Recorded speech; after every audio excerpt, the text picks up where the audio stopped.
दोस्तों, जय हिंद, जय भारत, वंदे मातरम, वृंद त्रिपाठी का नमस्कार स्वीकार कीजिए।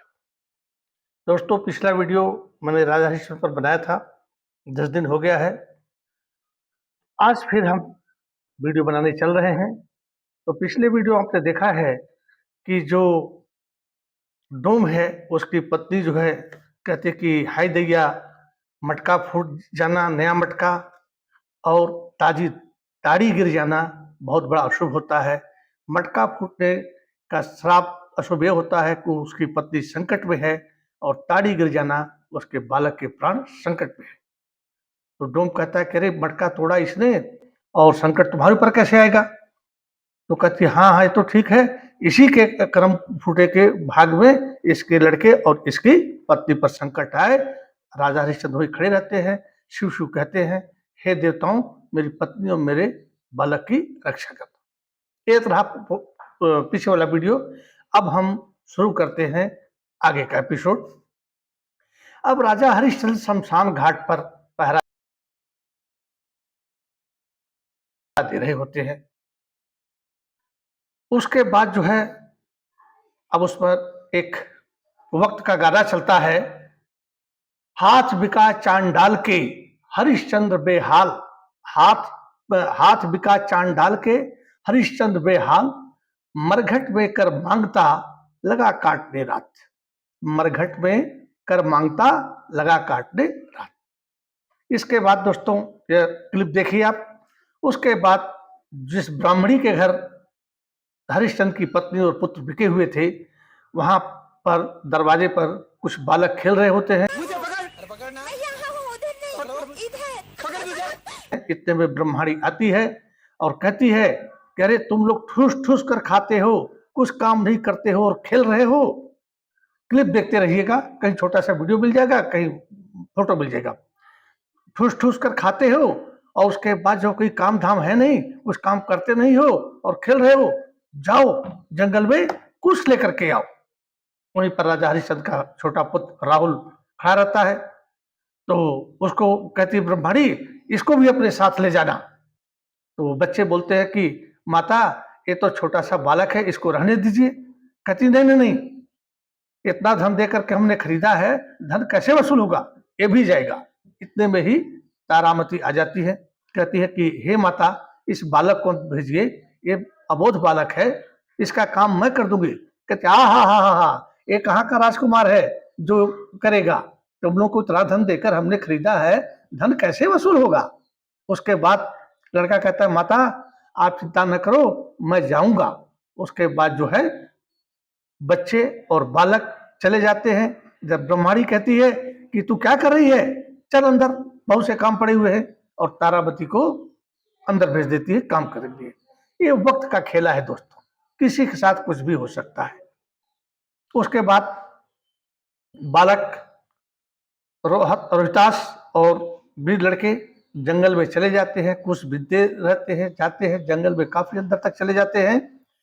अब यहाँ पर विश्वामित्र जी जो है फिर जंगल में प्रकट हो जाते हैं और हाथ में जल लेकर के, क्योंकि भाई ब्रह्मर्षि तो बने नहीं हैं लेकिन राजहंस हैं, सारी सिद्धियां प्राप्त हो गई हैं इनके पास। हमने पिछले वीडियो में आप लोग देखिए, बड़ी अच्छी चीज हमने बनाई है। और जल लेते हैं और जमीन पर जो छिड़क देते हैं।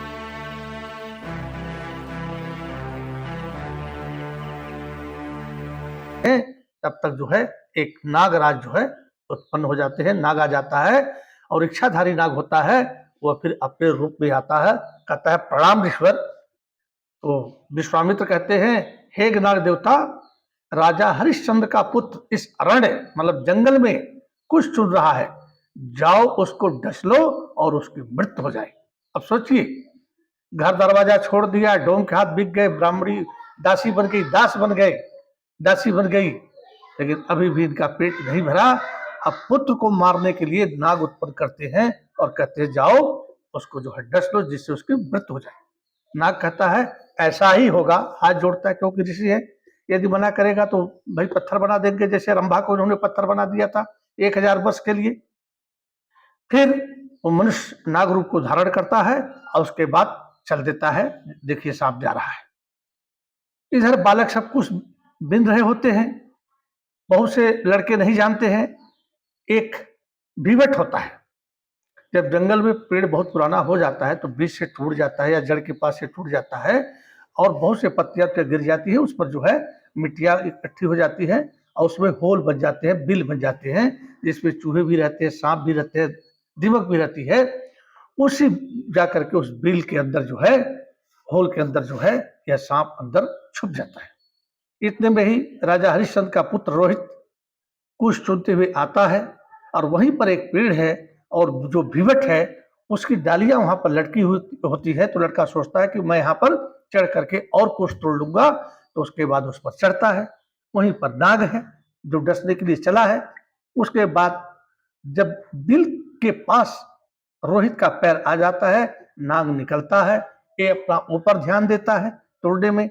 नाग निकल करके उसके पैर में डंक मार देता है, डस देता है और रोहित आ करके जो है गिर जाता है। इतने में ही बच्चे जो है उसके जो कुछ बिन रहे होते हैं, आवाज सुनते हैं, दौड़े आते हैं, क्या हो गया क्या हो गया। तब तक जो है माँ को अवश्य भेजना। एक लड़के की नजर सांप वापस बिल में जा रहा होता है, पड़ जाती है, कहता है इसको तो नाग ने डस लिया।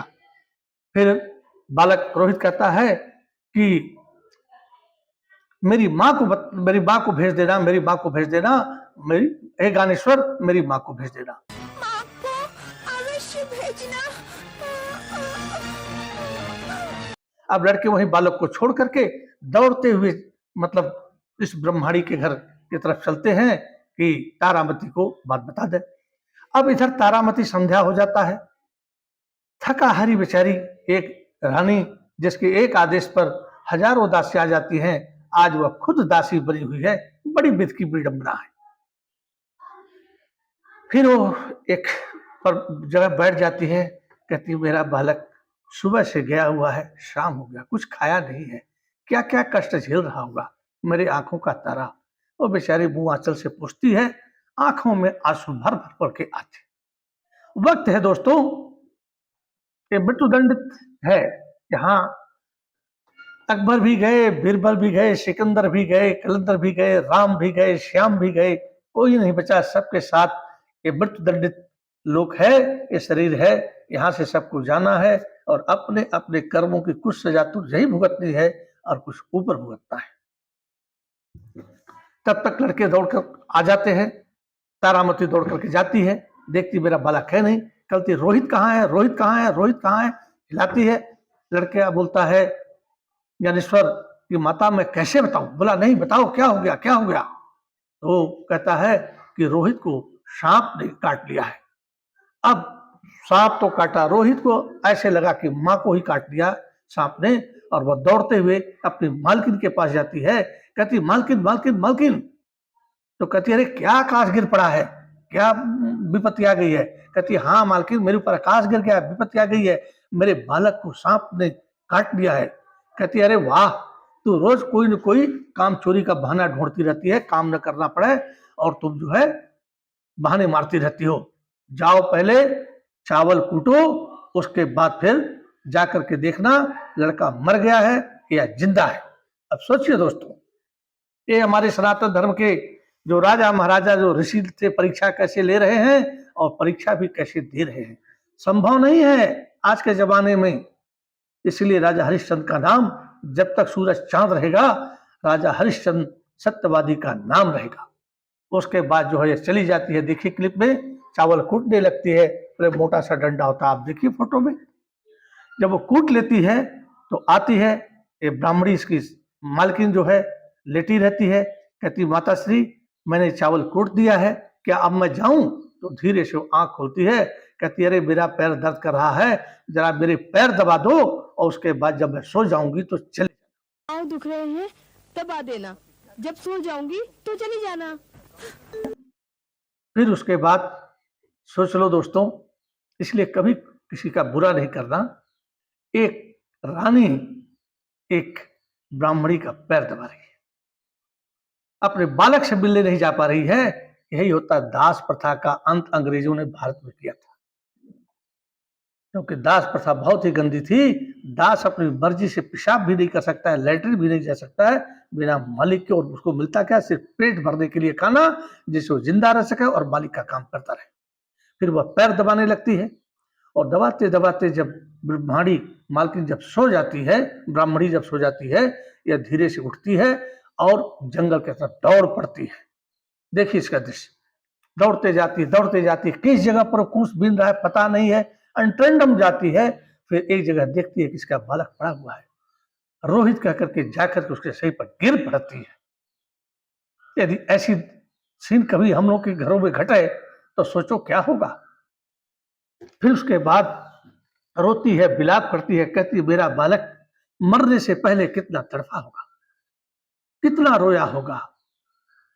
और उसके पहले बालक तड़फ रहा था, मामा कहता है, और लेकिन उसके प्राण निकल जाते हैं, क्योंकि सांप का काटा हुआ उसके मुंह से देखिए पूरे झाग निकले हुए हैं, और उसका जो है नर्वस सिस्टम जो सांस लेने का होता है पैरालिसिस कर देता है, और ये थूक जो है वो अंदर जाता नहीं है, और हार्ट लंग्स में सब लकवा मार देता है, काम नहीं करते हैं, और उसके बाद जो है उस इंसान की मृत्यु हो जाती है कोबरा के काटने से। उसके बाद रोती है, अब करे तो क्या करे।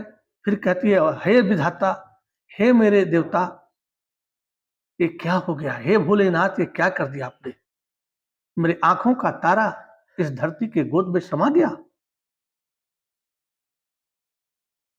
फिर दिल को कड़ा करती है, कहती है इस मृत दंडित शरीर का दाह मुझे ही करना पड़ेगा। और ऐसे वक्त में जब इसके पिता नहीं है, इसके पिता पूछेंगे, राजा पूछेंगे मेरा रोहित कहाँ है, मैं क्या जवाब दूंगी। फिर उठाती है, क्योंकि नहीं तो कीड़े मकोड़े खाएंगे, सड़ेगा, लेकर के चलती है।